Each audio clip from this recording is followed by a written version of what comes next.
from Sarah Gertler and from other words.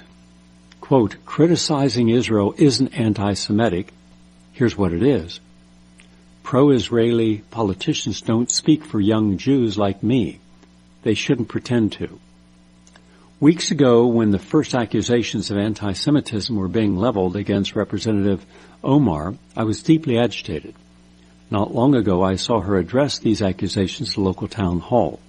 She reminded the world that as a black Muslim woman in America, she knows what hate looks like and spends her life laboring against it.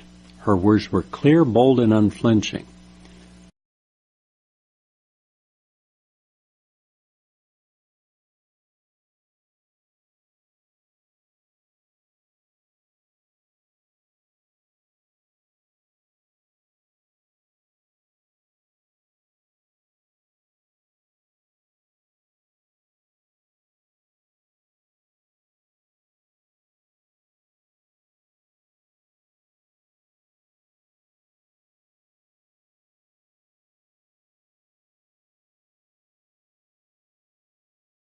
When members of Congress not only continued to gang up and falsely smear Omar as anti-Semitic, but even created a House resolution painting her words as hateful, I wasn't just agitated, I was absolutely disgusted. Omar has criticized U.S. government support for Israel's actions that break international law, and she's spoken out against the role money in politics plays in shoring up that support. Neither is anti-Semitic. What is anti-Semitic is the cacophony of mainstream media and politicians saying that criticizing U.S. policy towards the state of Israel is the same as attacking Jewish people. Like most American Jewish youth, I grew up knowing Israel.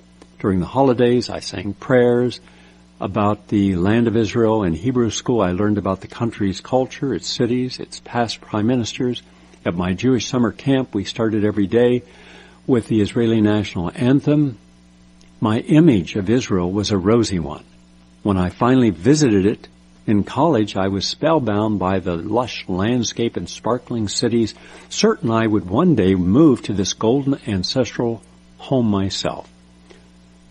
All this emotional buildup made it all the more sickening when, in the years that followed, I learned the realities of the Israeli occupation.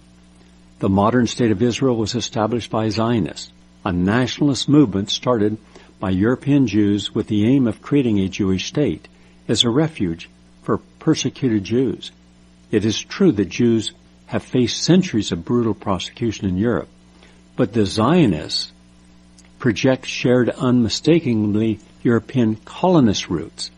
In 1948, Israel's War of Independence led to the Nakba, an invasion driving 700,000 Palestinians from their homes. These Palestinians were never allowed to return, creating a massive refugee problem that today numbers over 7 million. When I was able to travel freely up and down Israel, the Palestinians who once lived there are legally barred from returning. When I wandered the marketplaces trying stews, Palestinians in Gaza couldn't afford even the gas to cook their food because of the Israeli blockade. Zionism didn't create an inclusive Jewish refuge either. In fact, the diverse or Arab Jewish population that was already thriving in Palestine was pushed out of Israel society as the European Jews became the elite class. What it did create is an imperialist stronghold that continues to break international law by building settlements deeper and deeper into Palestinian territory, giving Jewish Israelis superior legal status to Arab, Israeli, and Palestinians, and attacking all who protest. Since Israel's origin, the U.S. has supplied tens of billions of dollars of military aid and ardent political support. Congress consistently ignores dozens of UN resolutions condemning Israel abuses, and year after year gives it more resources to violently oppress impoverished Palestinians.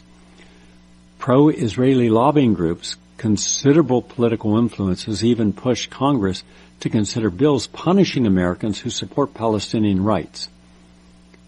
More broadly, they rely on villainization of critics with false claims of anti-Semitism, especially when the criticism comes from a person of color, as we've seen with Angela Davis, Mark Clement Hill, and Michelle Alexander.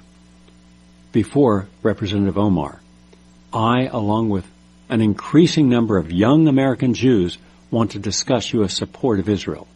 Talking foreign policy is not anti-Semitism. What is anti-Semitic always is saying that all Jews support violence and imperialism." End quote.